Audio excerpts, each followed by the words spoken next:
Good morning. Let me introduce you to retired Royal Air Force Captain Roy Smith. Born in 1924, and now Roy is a sprightly 101 years of age. He's lived an incredible life, an adventurous life. In fact, he virtually replicates the Biggles character of my youth. Welcome, Roy. Good morning. As a member of an academic British family, your father was an English headmaster. Your older brother has a most interesting story. Please elaborate. Well, my oldest brother Howard ended up by having the highest grade of knighthood. He was at Cambridge University when the war started, and then when the war got underway, he was switched over with another group of mathematicians to Bletchley Park, where he worked in a little group of mathematicians and tried to solve the Enigma code. He worked on the computer there. Following that, they managed, as you know, to crack the code. That was a great achievement, saved a lot of lives in the war. When the war finished, he went into the diplomatic corps and had several postings, which included the ambassador to Czechoslovakia and then the British ambassador in Moscow, in Russia, of course. While he was there, he had a call from Callaghan, who was Prime Minister of England at the time, saying that he wanted him to leave his post as ambassador and take over as Director General of MI5.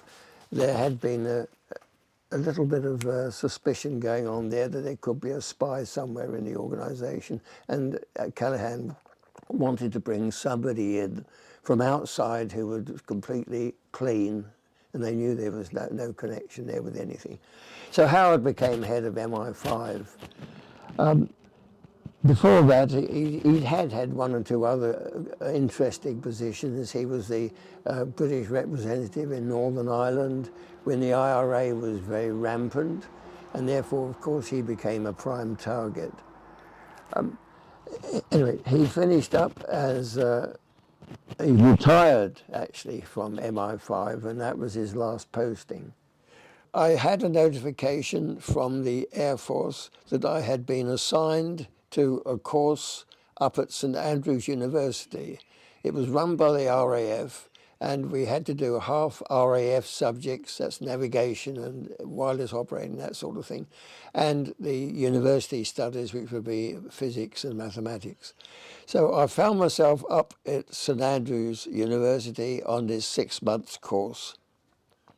It was designed to take us as far as the year of 18, and I was 18 when I was then allowed to be a permanent member of it, a temporary member of the RAF. 6 months was up. I was called up then. I became a leading air craftsman, and I was then taught the final summer ground studies while I was waiting to go overseas for flying training. I was sent down with a group of other hopefuls in the Air Force. We were waiting to be graded because we were entered as air crew, and that included navigators, bomb aimers, flight engineers, wireless operators, gunners, and pilots. And we all had to be graded as to what we were suitable for. So I was sent up to Carlisle on a grading course that comprised 10 hours of flying to try and become a solo and to see whether I was suitable for pilot training.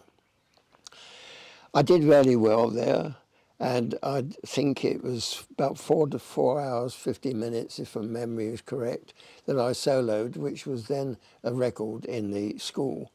And I finished my 10 hours, and then we were posted down to Brighton, where we all had to wait.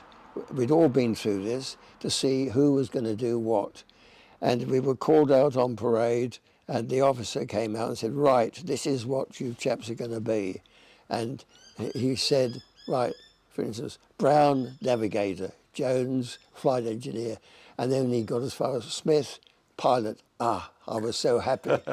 I was so happy. So I was earmarked to be trained as a pilot. You must have been an incredible pilot because you got through in less than half the time in flying your Tiger Moth.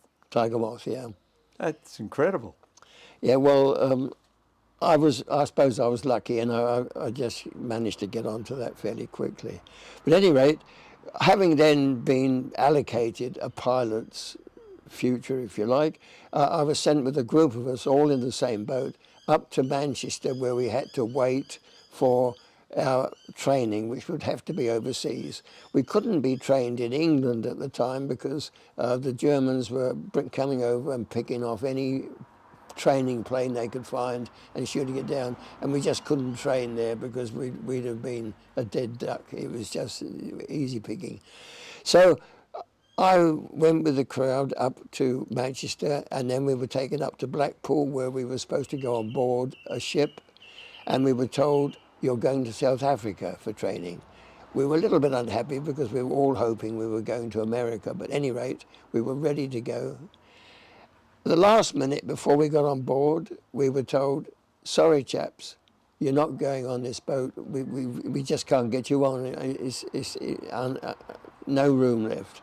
So we all moaned and groaned and went back to Manchester. We found out afterwards, in a few weeks, that on its way out to South Africa in a convoy, that particular ship had been sunk with most people killed in it. So it was a lucky escape for us, actually. Very lucky.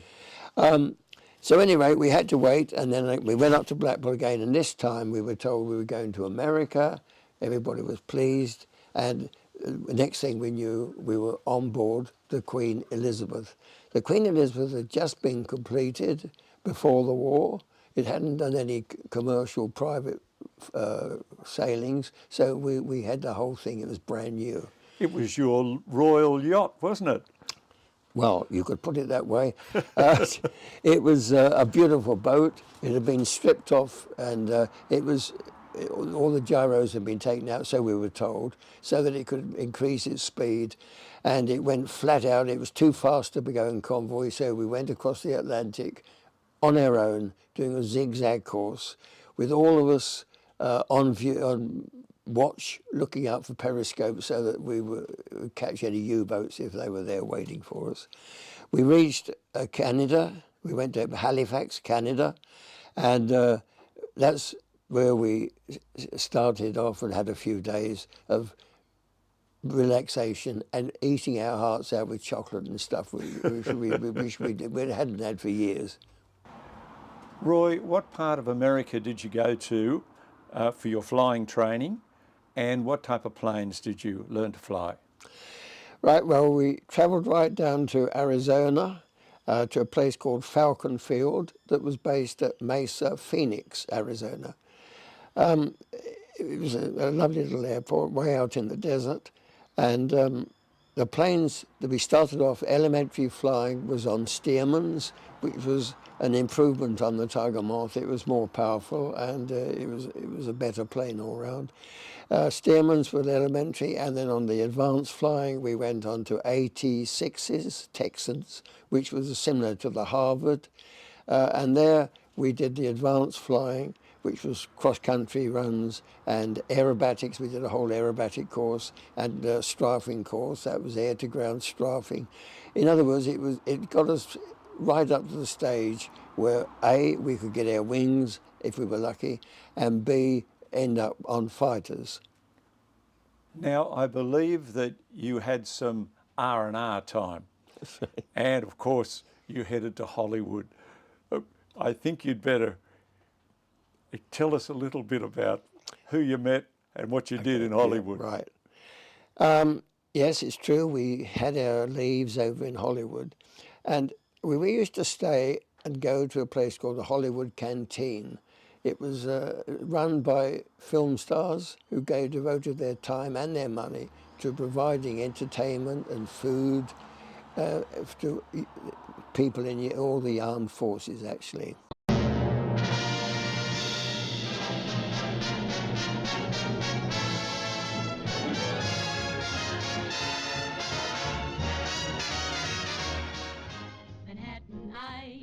Was it free?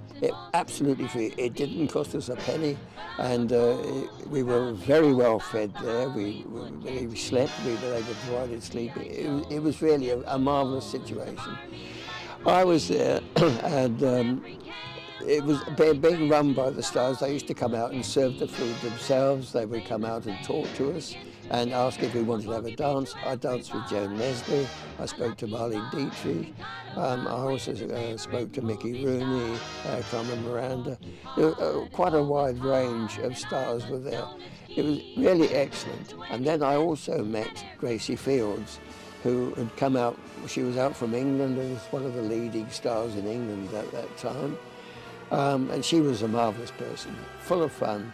And she asked me to go home with her and spend the night in her place, and was taking me next morning to watch her finish a film she was making with Monty Woolley.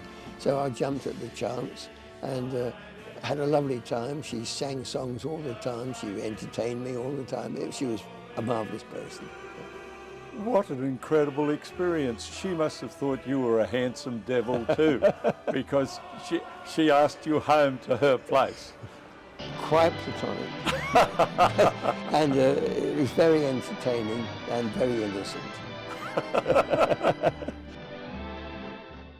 So then you've gone from the Stearmans, and what happened then? You were ready as a fighter pilot, yes, and they would send you back? After flying the 86s, which was the advanced one, yes, I got my wings awarded on October the 19th, 1943. I was still only 18 at the time, and I was commissioned at the same time. Well, no, I think I was just 19 then, to be honest. Yes, I just reached my 19th birthday, and I was commissioned as well. So I returned to England. We returned under Queen Mary. This journey was far more complicated than the one going out. On going out, we only had 500 on board, so we had the place pretty well to ourselves. Going back, I thought it was about 18,000. It was absolutely full to the brim with American soldiers going back, and just a handful of us as as officer pilots. At any rate, it was so full up they couldn't sleep them all in bunks at once, so they had to sleep in relays during the day. So one would do 8 hours in his bunk, he'd have his sleep, come out, and then another one would go in his bunk and sleep. It was uneventful, but yeah, it was uneventful. It was crowded. We ate well, though. It's amazing, and we also had 18,000 eyes, or 36,000 eyes actually, of course, looking out for U-boats. So it was quite a safe journey. And we landed back in Glasgow, at Greenock, I think it was, and we offloaded, and that started our next stage. And the next stage would have been with the multi-engine planes? Well, the next stage was, of course, to get our equipment, all our uniforms, all our flying kit, and all that. And then I was posted to a place called Hemswell in Lincolnshire, which was #1 bomber group. It flew Lancasters there. Now, we couldn't, of course, go straight in and fly Lancasters, but we did get Lancaster flying to get a feel of the plane and learn a bit about it.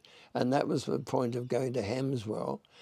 While we were there, though, I've missed one bit out.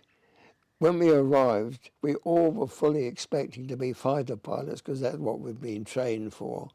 But we went into a large room where an officer came in and said, "Okay, chaps, I'm sorry, I've got bad news for you. You won't be flying Spitfires or Mosquitoes. We're not losing pilots. They're not fighter pilots at the moment, but we've been losing a lot of bomber pilots, so you will be transferred and go into Bomber Command." We all groaned and moaned. I bet you did. But we had to accept it. So anyway, we went to Hemswell, and we were told that you're not now going to stay in Bomber Command. We're switching you over to Tactical Air Force, and you'll be flying Halifaxes. That was news to us, but at any rate, we were then transferred over to 38 Group, which was Tactical Air Force, and it was a group that flew towed gliders, dropped paratroopers, dropped SAS, SOE agents, and it was all low-level work. We went, and to do that, of course, we had to go through the various stages of multi-engine planes. We'd only flown single engine. So we started off by flying airspeed Oxfords and Ansons, mainly airspeed Oxfords. This was probably the most difficult part of my training because apart from anything else, we were on our own at night, flying a twin-engine plane in a complete blackout, doing our own navigation on our laps, and also keeping a weather eye for enemy aircraft fighters used to come over to try and pick us off. And that was very difficult to do. But at any rate, we got through that. And were then transferred up to OTU, Operational Training Unit. I've got photographs of that, where I flew Whitleys, which was a heavy twin-engine plane. There we did our initial glider towing of small gliders and parachute dropping. We dropped supplies and had to learn out how to get that accurately dropped. Once we got through that, we were then transferred over to HCU, which was the heavy conversion unit, where we transferred onto the four-engined Halifax, where I had to learn how to fly a four-engine plane. This went actually quite smoothly, and I forgot to tell you that in OTU we crewed up. I chose my crew, and I landed up then with my flight engineer, my navigator, my wireless operator, my gunner, and my air bomber. So we were a complete crew, and that stayed with me right through the following stages. And they, of course, also had to learn as I was learning to fly the four-engine plane, they had to get used to fly a four-engine plane as well. Can I ask you a question? Yes, Just on the difference between the Lancaster and the Halifax. Now, they have different engines in most cases, I think, don't they? Yeah, we had Herc hundreds. The Lancaster had Merlin inline engines. We had radial engines, Herc hundreds, that were a bit more powerful. And we had actually, it was a superior performance to the Lancs. But the reason why I mentioned Lancs could not tow, they could lift very heavy weights. They were the champion bomb carriers, if you like, but they couldn't tow glider screws. It stretched their fuselage. And the Halifax was the only plane that could actually tow the Hamilcar glider, which, when fully laden, was very heavy. It was a very big glider, nearly as big as the Halifax, and it could carry on board the Tetrarch tank, so it carried a complete tank, a jeep, a gun, and the full crew, and that was a very heavy load to tow. Any rate, that came on later. I didn't fly that one until I reached the squadron at Tarrant Rushton. Up until then, we switched to the Hawser glider, which was also big, but couldn't carry the tank. It could carry other heavy things, but not the tank. Mainly people in people, that and they could get a gun on board and other things like that to drop with them. So anyway, we went through that training session, and then finally, as the war got towards the end, I was posted to 298 Squadron at Tarrant Rushton. There, we had the Hamilcar. It was one of the few airfields that carried the Hamilcar because we were the only ones that could tow it. And we then were chosen whether we went on ops. There was still a few ops left, or I was chosen to be an instructor to teach the glider pilots who came arriving on the squadron how to do night flying, because they hadn't done night flying. I did fairly good landings at night, and therefore they decided that I'd be more useful teaching the glider pilots how to do night takeoffs and night landings. So I found myself on a flight doing that.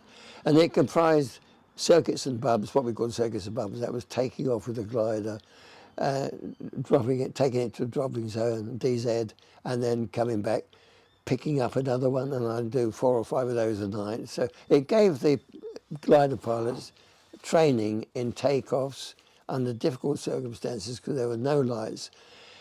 They could lose their position, and the gliders took off before we did. Their wing loading was different, and therefore they were airborne first, and they could get too high. They'd lose their position in relation to my plane, and if they got too high, they'd drag my tail up in the air, and I'd find myself going along the runway, flying into the ground rather than taking off, and I'd have to yell at them to get lower so I could pull back on the stick and take off.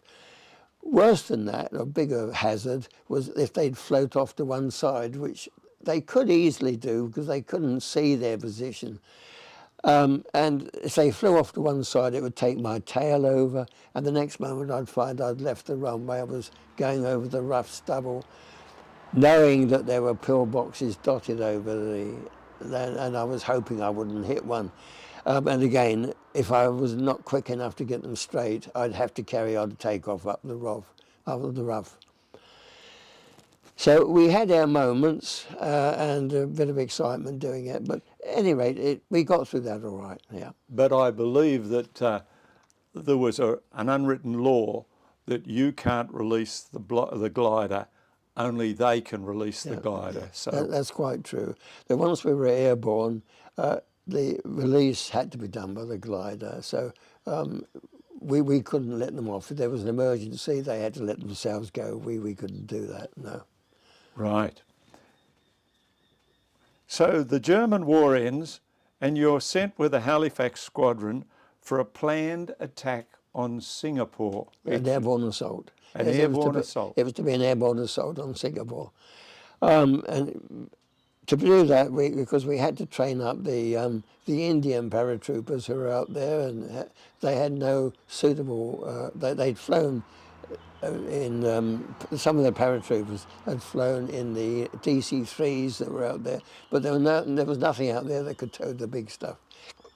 So we were designated or assigned, if you like, on that job, which meant we had to fly the whole squadron with all our equipment and everything out. So we went out in 3 waves. I was on the 3rd wave, and I got as far as Tel Aviv. I had problems, engine problems, oil leaks, and I had to have that repaired. And then we took off from Tel Aviv, and our next stop was Shaiba, Iraq. That actually, it turned out, Shaiba was one of the worst places in the world. It was devilishly hot, and it was just stuck out in the middle of the desert. Anyway, we took off from Tel Aviv on this leg, and I got nearly as far as of Shaiba, and I found that my port outer engine had jammed fully on.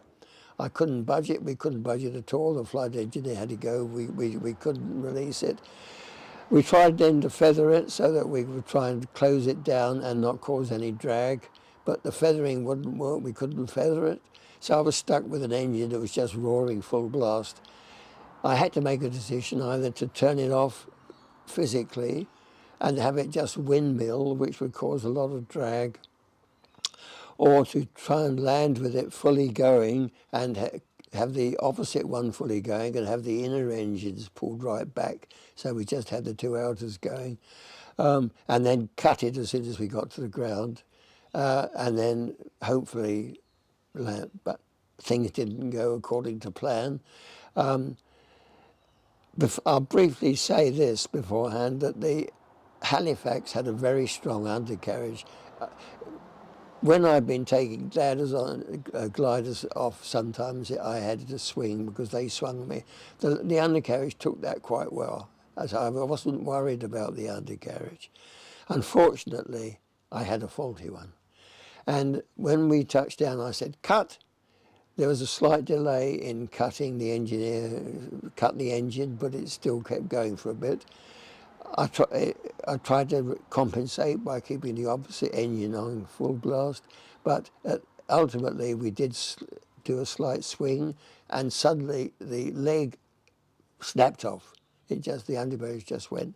So I was left on one leg, and that meant that I dropped one wingtip, dug into the ground, we cartwheeled over and caught fire. Just went bang. Then, of course, I had the crew in the crash positions, so they got out quickly.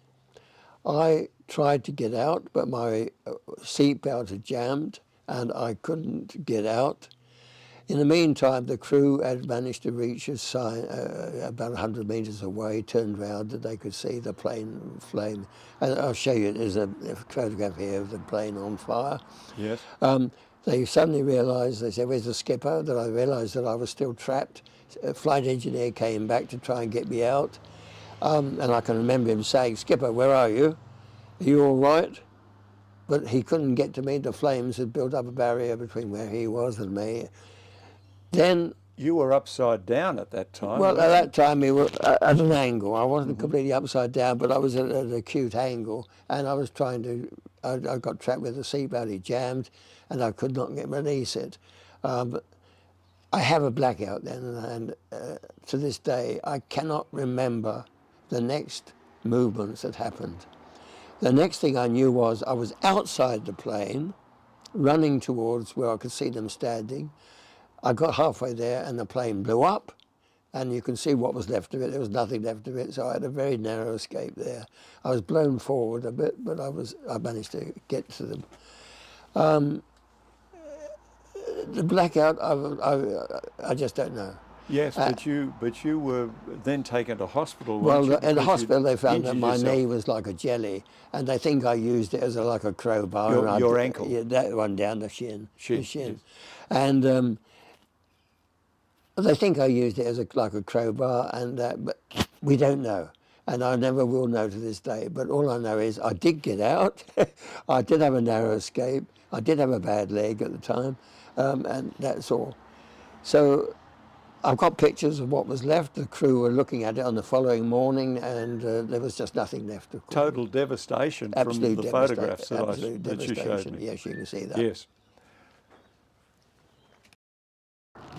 Now, Roy, you had a particularly interesting experience when you were showing the top brass, who had assembled below you, how you could drop a jeep and a gun down towards them on a target. Can you continue on, please? Yes.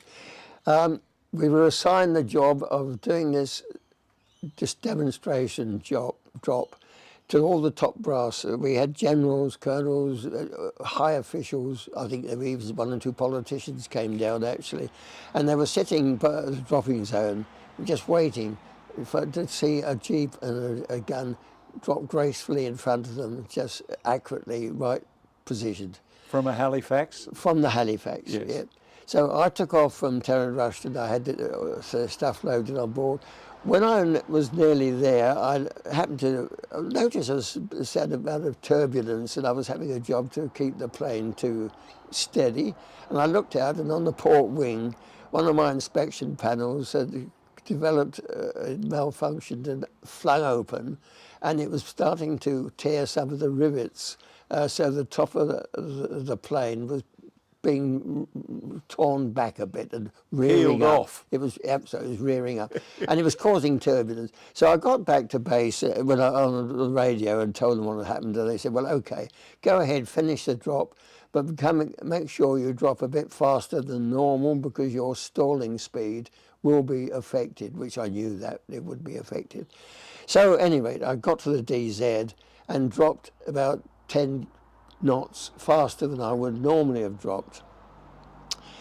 We got over there and I said, "Okay, drop to the bomb hammer." The things left the aircraft. Unfortunately, the 10 Ks faster meant that the parachutes suddenly, as they left the plane, they just, well, Ripped open. They just ripped. They ripped open. And instead of floating down, the deepened the gun, went hurtling like missiles down towards the ground. And apparently I was told afterwards there was pandemonium on the ground, and there were generals and colonels scrambling in all directions, not knowing which way, where exactly these things were going to land, because they come in a curve and being thrown forward with the speed of the plane. It was carrying them. Anyway, nobody got hurt, fortunately, but there was pandemonium on the ground. Fortunately, I was excused, because I was told, I was called before the CO, obviously, but when he heard the story, they did learn one thing, that you couldn't drop faster than a certain speed, and so in future I don't think that happened again. But I was the guinea pig that did it. When you left Schreiber, you had no plane, and obviously the others had gone on They'd all before gone on, you. yeah, so- They'd gone on to, Yeah. by that stage, Burma, because the atomic bomb had been dropped, so they cancelled the airborne attack on Singapore. So I can switch over to that, yeah. Yes. Okay, if you like, I'll carry on from Schreiber, Schreiber. Yes. Do you want me to bring you into that? Yeah, yeah. Okay, so carry on from Schreiber, because you had no aeroplane and the rest had gone on. Yeah.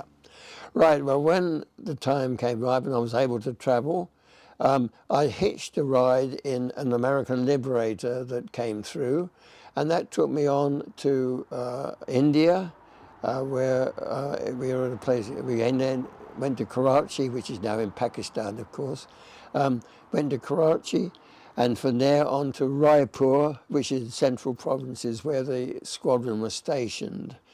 I met up with the crew again and my other friends, colleagues. And then one of the first things that I had to do was to fly over the hump. We used to fly from Digri, we went from Raipur. We had to move on from there because we got hit by the monsoon and we lost the roof of our huts and everything. They all disappeared. This is in India? This is in India. Yes, right. And so we moved on and then went on to Digri, which was at Calcutta. And there we flew on. I flew a couple of flights over to Kunming in China, which was to carry supplies and things over there. This is over the Himalayas? This was having to fly from Calcutta over the Himalayas to Digri. Now, the ceiling of the Halifax is 22,000 feet. That was the maximum height we could attain. And the safety height flying over the Himalayas was 17,000 feet. So we had an ample, this is the safety factor there, 5,000 feet. I was going over there on my first flight, and we got over halfway over, and suddenly clouds started to build up vigorously all around us. It was quite a vigorous cloud. And we found ourselves suddenly in the middle of this cloud. And it was the worst type of cloud. It was a high icing danger cloud. And I looked over, I noticed we were losing a bit of power, which meant I was losing height. I couldn't maintain 22,000. And then I saw the air intakes were icing over, and which meant that we would lose most of our power because we needed the air in to mix with the fuel. And then all I could do, I couldn't do anything. I turned on a reciprocal course to try and fly back out of the cloud, but I couldn't. I was completely engulfed in the cloud. We lost our height. We went down to 21, 20, 19, 18, 17,000 feet. I had the crew immediately back in the safety area. I knew there was likely to be a fatal collision because we were below the safety height, went back down to 16, 15, 14,000. Gosh. 12, 11, 10, 9. At 9,000 feet, we broke cloud. We came underneath it. And by that time, we were almost like jellies. We were just waiting any moment for the crash, the impact of hitting the mountains. But we found out that we'd come down between two peaks. right down through two peaks, flying the right direction, not into them, but along the gap between them. It was a miracle. Anyway, not only that, a second miracle occurred, because although I was slowly getting the power back and getting a certain response from the plane, it still wasn't flying properly. And ahead of us, in the distance, where the jungle was, I could see an airstrip had been cut in the jungle. It turned out it had been done by the Yanks who'd put it in. There were no buildings there, it was just a safety airstrip for emergency landings. I had an emergency landing. So we managed to put in and land there. Then, anyway, we managed to clamber out of the plane feeling not too well. In the middle of nowhere? In the middle of nowhere, in the middle of the jungle, I might say. In North Burma, this was. Would you be able to take off? Well, we did, actually. Right. But I'll come on to that. As we were standing by the plane, gradually restoring our senses and stuff, out of the jungle burst a little group of American soldiers who came over to us, obviously inquired whether we were okay and everything, and then said, look, you come back with us, our camp is only half a mile away, we'll go back, come back with us. So we went back, they sat us down, and then to our amazement, turned up with plates of ice cream. We said, what? They said, oh yes, we've got our own ice cream maker here.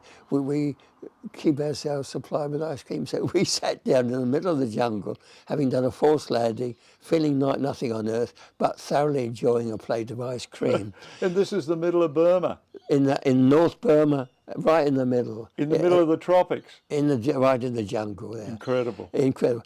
They said that they had an English contingent about half a mile away too, and they didn't have any ice cream, but they did get a supply of beer in every so often. So they worked to swap with them, and used to swap their ice cream with the Brits, with their beer, which worked very well.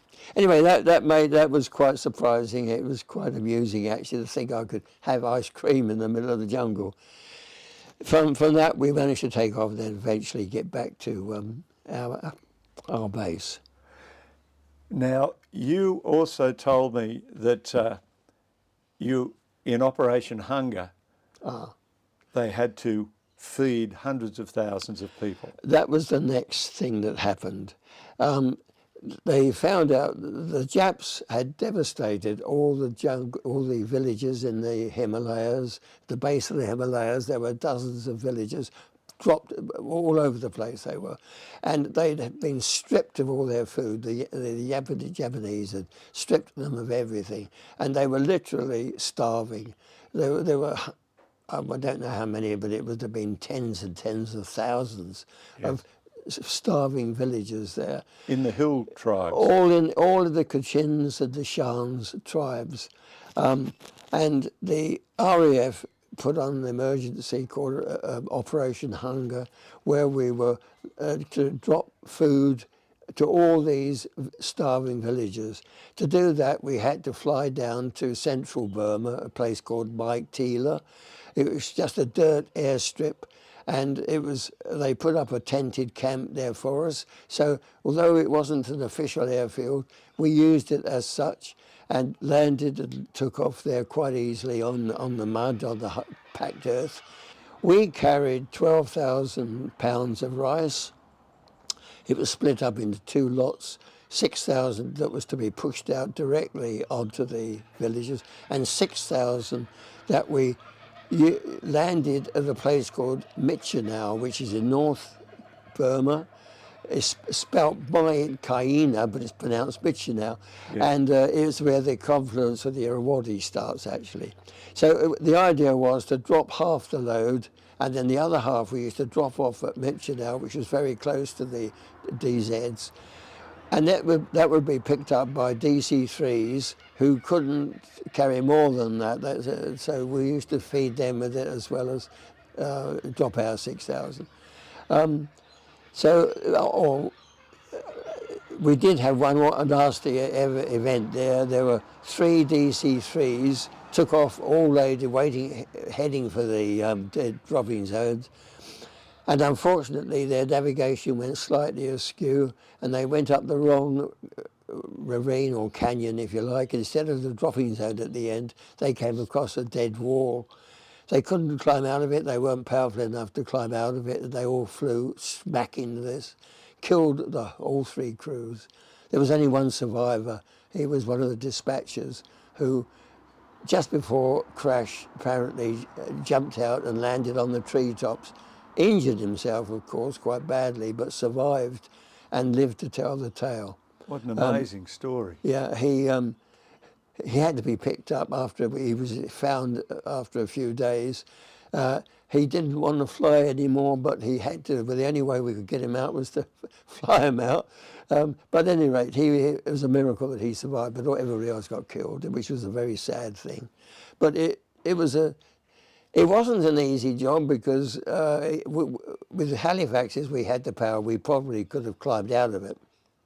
At this time, of course, the atomic bombs had been dropped and Japan had surrendered, but only just. They'd only just. And that's the reason that your bombing mission or your airborne attack on Singapore was called off. Yeah, it was called off. We had, on the airfield where we were operating on Waktila, actually, we were housing hundreds of Japanese prisoners.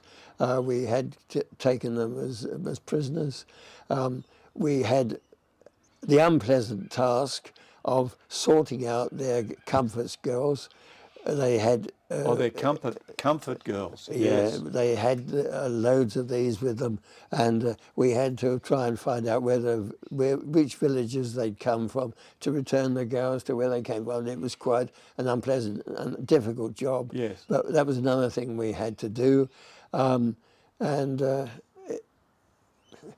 It's something that was foreign to us, having comfort girls. It was really a very nasty thing to do, but still there it is. Yeah, they were basically the Japanese prostitutes. Yeah, that's the Japanese just took them along to keep their soldiers happy when they retired after battle. Anyway, that's another story. I wanted to ask you, you mentioned that you flew into or you were trying to dodge flying into cumulonimbus clouds that some people unfortunately did fly into. Can you tell them what happens to a plane? Cumulonim clouds, or QNIMs as we used to call them, are storm clouds. You can get very bad ones develop, and if you've got a very bad QNIM, it can devastate a plane flying. It could completely tear it to pieces. We were told early on in our training that 3 Lancasters over England on one occasion flew into a QNIM and were never seen again. They were just ripped apart. We knew that the DC-3s weren't strong enough to cope with them. We thought the Halifax, which was very strongly built, could cope with most of them, but we used to avoid them like the devil. And it was a monsoon period, so we were constantly having to fly round or under or try and dodge QNIMs while we were on our trips, which made it not an easy exercise, because apart from anything else, it made very turbulent conditions for flying. Now, there's a story that your flight engineer had told about a fella called Bumpy Joe. His name was Joe Watson, if I believe. Yeah, Flight Sergeant Watson. Yeah. No, he had a reputation for very bumpy landings, so he had the nickname Bumpy Joe.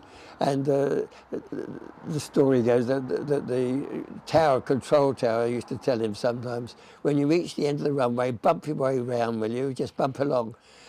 Anyway, Flight Sergeant Watson was a bit of an oddball. He was a bit of an odd character. And he spent his 2 weeks leave on one occasion at a brothel. He spent it completely in a brothel where he had his meals taken in, and he lived in the brothel for 2 weeks. Unfortunately, he overdid it and became so weak that he had to be helped out of the brothel at the end and go to hospital to recover before he was able to fly again. it didn't do him much good, although later on he was commissioned, so it obviously didn't put a complete blot on his career. I doubt that the Air Force would have a medal for that. Yeah, well, he was certainly proved to be a strong bloke. He recovered he recovered all right. Yeah. Now, your Halifax squadron was given an open invitation to the Maharaja of Baroda to visit his palace and grounds on the weekends, That's or right. whenever you liked, actually, but you were not allowed to go to the harem. Of course not. Not that we really wanted to. I don't think it would have been very attractive, to be honest. But we used his club. It had a beautiful swimming pool in, and we used to go over there, and it was a lovely time there. We also used to see his ceremonial elephants. We used to trot round all over the place. Very, very wealthy man, very powerful man, and very interesting man. I know you probably want me to say about what punishment some prisoners had. I never saw it, I can only relate that they were supposed to, in certain cases, they would be tied to the heads of the elephants, and the elephants would be told to charge each other, and the result was a rather squashy mess. but I never saw it. I was only told this. But that was the way that he got rid of the criminals in Some of Baroda. he was supposed to dispose of unwanted criminals in that way. I'm not sure myself how true that is, but it was said to be true. Roy, you were demobbed in November 1946 and returned to England at the ripe old age of 22. Now, where did life take you from there? Well, I missed out some precious years of my life. I had to start from scratch again and trying to form a career. So after demob, I ended up by becoming an articled pupil to a firm of charter surveyors who were based in Westminster, actually joined on to Westminster Abbey. It was a fascinating place to have an office, but that's where I went for 3 years articles as an external student of London University too. I spent the 3 years here, study as best I could. I was never very good at study, but I managed to get my exams. I managed to become a charter surveyor at the end. And then I decided that I would like to join the government Inland Revenue. I joined as a valuer. I was taken on as a valuer and became a district valuer in the Inland Revenue. It was supposedly quite a good job. It was a safe job, secure job, quite well paid. But I was restless. After a few years, I became restless, and then did you decide to go to Sydney? well, I met an Australian who was working in my office, and he got me very excited about the prospects that there were in Australia at that time for charter surveyors. I was told that only about 4 in the whole of Australia, and they were looking for them because they were about to do a big expansion in building development, property development everywhere. Yes. So I had interviews with James Lang Wotton actually in London, and they offered me a job, and I was about to accept it when a gentleman called John Stanton arrived from Australia. He owned a large firm of property consultants in Sydney, and he was looking for somebody to take over eventually from him and he wanted a charter surveyor. So he interviewed me, and he offered me the position. So I accepted. It sounded very interesting. He was friendly with the head of P&O line, and they arranged to fly me and my family out as $10 or £10 £10 poms. We gave us a lovely berth on the deck. We lived in luxury. Oh, so you came on a ship? I came on the Oriana, right? And it was a lovely boat, and it took us 3 weeks to get out there, but we landed in Fremantle. and then across to Sydney, where I eventually settled. I had to study quite a bit because things were different here from England, but I managed to get through that all right, and was able to, for instance, the first regional shopping centre in Australia was out at Roselands. It was Grace Brothers. And Oh, yes, I was the Roselands. consultant on that, so I managed to get that one successfully off the ground. And then several other major developments in the city itself, large office buildings, MLC Centre. Dubbo too. Something in Dubbo? Sorry? Oh, Something in Dubbo?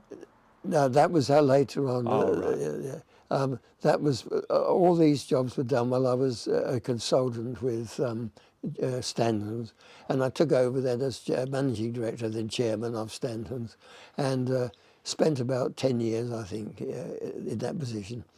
One of our major clients was Taylor Woodrow, a big English international company, actually, that was spread around the world in about 50 different countries.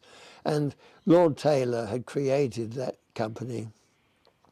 And he used to come out, and I used to handle their stuff in Australia, such as it was at that stage. They built about 1,000 houses out in Western Australia and lots of other things. Anyway, he came in one day into my office and said, "Look, Roy, I'm going to open up. I want to do lots of development in Australia, so I want somebody to take over, but build up my company there, and I'd like you to do it if you would." I already was well positioned where I was, but I finally decided to make the swap. So I stayed on as chairman of Stanton's and then took on as managing director of Taylor Woodrow. You were a busy man. I was a busy man. I was very busy, actually, but I was enjoying life. I was doing jobs that I liked. You were married at that time? Pardon? You were married at that time? Oh, I was married. I was happily, I'd been married for 34 years. Well, at that time, when I took that job over, I'd been married since 1950 and had a young family. I had a son and 2 daughters, which I showed you in the picture earlier. Oh, that was a different photo. Sorry, I didn't show it. That was my family. I showed you the photo. Yes. I have got one of my 3 kids. Anyway, yeah. So, sorry, I forgot where I was. You took on I was managing Lord Taylor. So yeah, so the first thing we did was to build the Mid-City Centre, which was a big complex next to Grace Brothers. We had to demolish the old buildings that were there. Yeah, it was an old, had been a sort of small department store there, but anyway, it had got closed, they'd gone bust. We bought it, redeveloped it, put an arcade of shops in, and it was a great success, I did my tool-making apprenticeship just down the road from there in Glebe Street, Glebe. Oh, yes. So I used to walk down between Grace Brothers every day. Yeah, okay. So you know what it's like. Yes. So anyway, that was that. Then we did lots of other developments. We did. I did a whole range of regional shopping centres, and we had them out at Dubbo, Bathurst, Orange, Lithgow, Goulburn. They were all successful. They were all good centres, and this went on for some years. I was sort of building the thing up. Calamity happened to the company worldwide in the 1990s. In the 90s? There was a big property slump. In the 90s? Yeah, in the early 90s, very early, right at the start.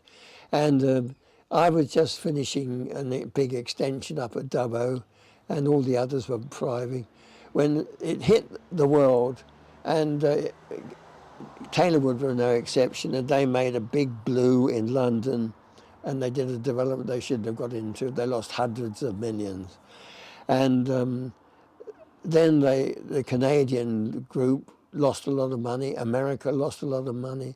And they came to me and said, "Are you losing money?" I said, "No, I'm not losing money." So anyway, their balance sheet was suffering, and a bigger public company, they were guarding their balance sheet. And they said, "Look, if you promise us that you can't lose the money, but you show a profit, we'll have to ask you to sell your properties if you can.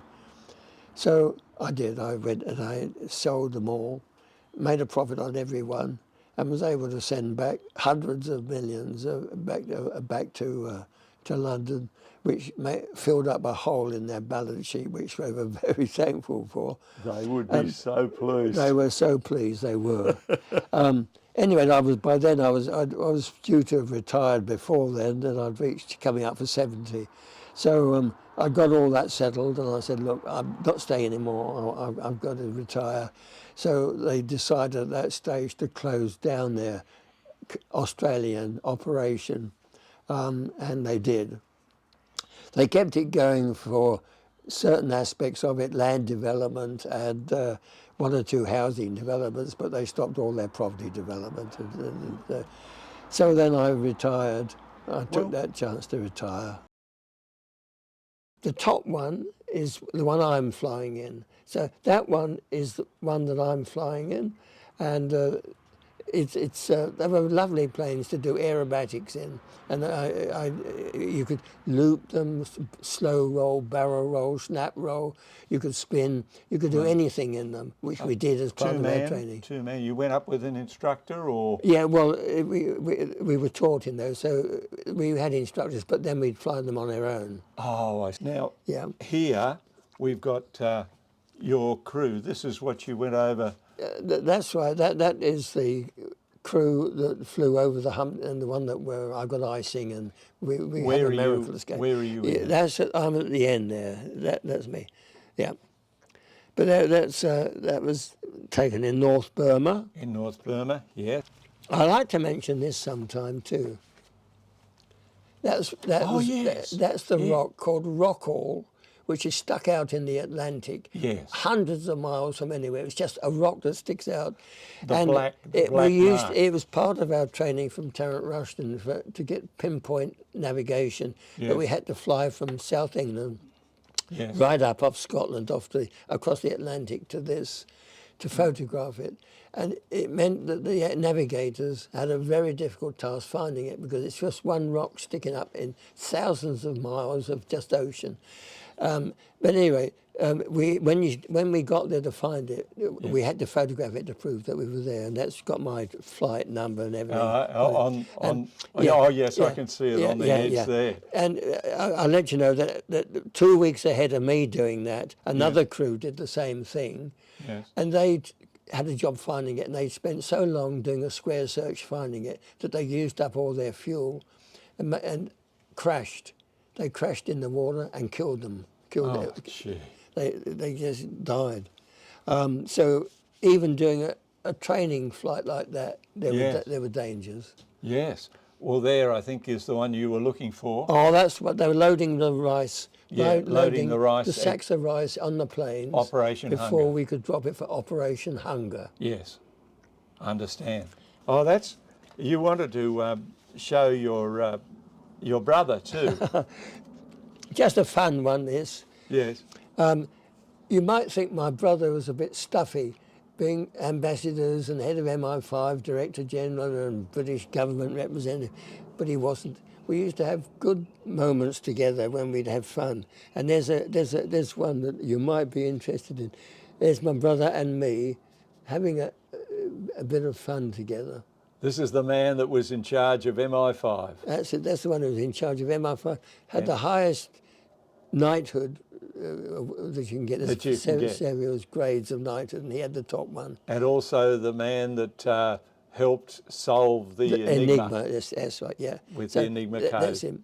So that was my older brother. So and of course they made a film. Made a film of what they did. The Enigma. Imitation Game. Yeah, that's right. Now there is this fire one. Where is it? I think it's back in the book. I don't think I pulled it out. Oh, maybe you did. Now here, this will be it. There it is. Got it? Yeah. That's it. Okay.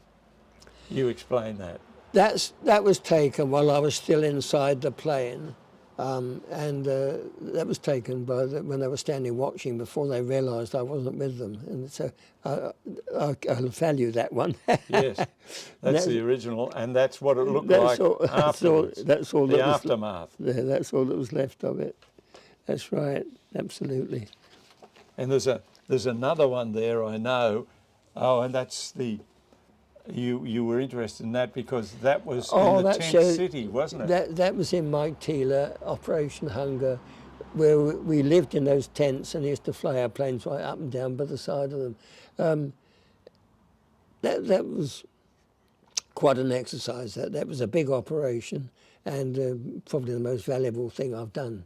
That's wonderful. Yeah, that's wonderful. That was incidentally that was taken in Tel Aviv before the crash. There's me with the crew, and that's the last one of the plane before we crashed in Iraq.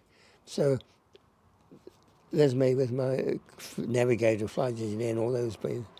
Yeah. And with that shot, all you can see is the tail of the plane. The tail of the plane is the only thing that survived. That survived, yeah. The only other thing that survived was the leg that dropped off. It dropped off at the start, because I'm pleased about that, because it showed that it had the faulty crack. Yeah, there were flaws in the casting. Yeah, that was aluminium casting. Silvery threads is in the. Would that have been aluminium casting? Aluminium casting. Aluminium casting. It was a huge. At that time, it was one of the largest single aluminium castings that was taking place in England. The whole great big heavy leg, but that one had faults in the casting, and that's what weakened the leg, and so the swinging snapped it off. Yes. I just imagine. I'm just imagining a plane cartwheeling. Of a thing that that's size. A big plane to cartwheel. I know. No wonder it blew up. Oh, it blew up all right. how you survived? I know. And you got all your crew out. I know. Got the because crew you had them in crash positions. I had them in crash positions. Yeah. And they were all able to get out. Yeah. Well, I noticed that when you got in my Morgan car the other day, and I put the safety belt on, you felt rather uncomfortable. Because it was a safety belt that held you. I'll tell you what, for years after I got back and demobbed, I wouldn't wear a car seat belt. I wouldn't wear it.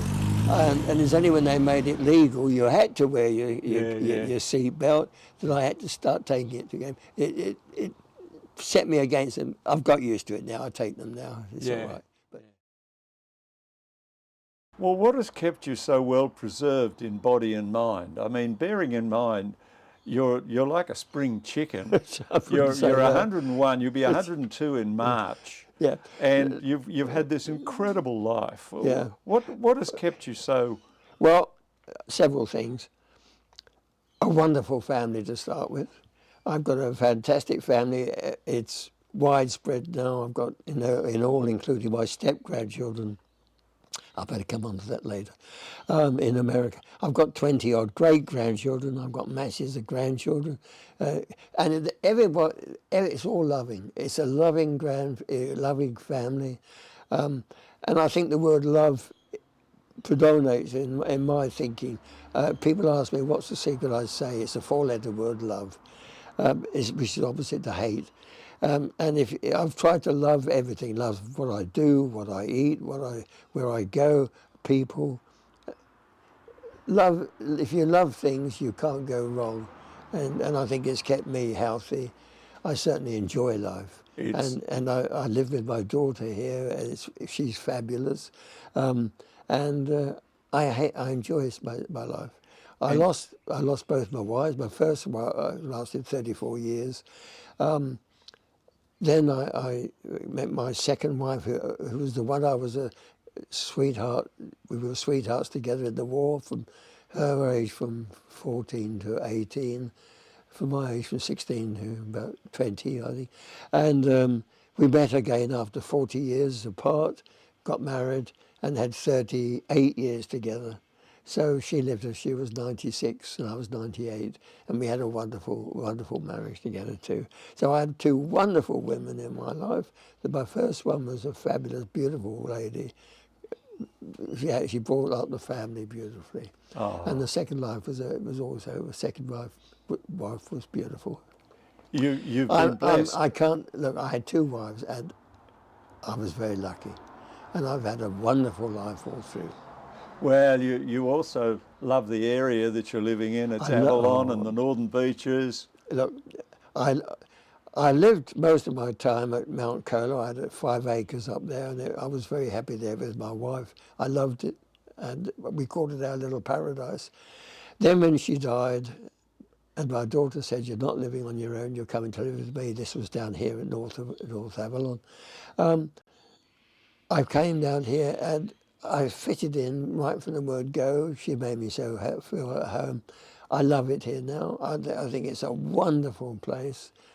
But the community is lovely. Everything's wonderful about it. Sitting here on the balcony. I'm sitting here at this moment, sitting on the balcony. And what could be better? I've got everything. Fantastic. Roy, you're a wonderful example of a full life well lived. You're also an inspiration to anyone that wishes to view this documentary. So Roy, congratulations. This is truly your life. Thank you. Well, I must say that I'm a late starter on some things. I didn't become a Christian till I was 98, when I suddenly saw the light, if you like. I took up pottery at 98, and I'm surrounded by pots inside. So I've tried to make the most of my time and the best of my time. And all I can say is I've been a very lucky man. I've been blessed, and I am blessed. And I am blessed, as I repeat it, with the most fabulous family. Well, you're also a great tennis player too. You played up till you were 90. Yes, all my life I played tennis. I played competition tennis with my wife partners until I was 88. So all that helped to keep my health going well. It's cracking up now. My eyesight's bad, my hearing's not good. I've got bad knees. I've got one metal knee and one with okay cartilage. But I cope well, and I can't grumble, and I don't grumble. Well, you still come along to our tennis club every fortnight, and it's wonderful to see you there. Yeah. Well, thank you very much, David, and it's been a pleasure talking to you. Thank you, Roy. It's been a great pleasure talking with you. Thank you.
Given us something we'll never forget.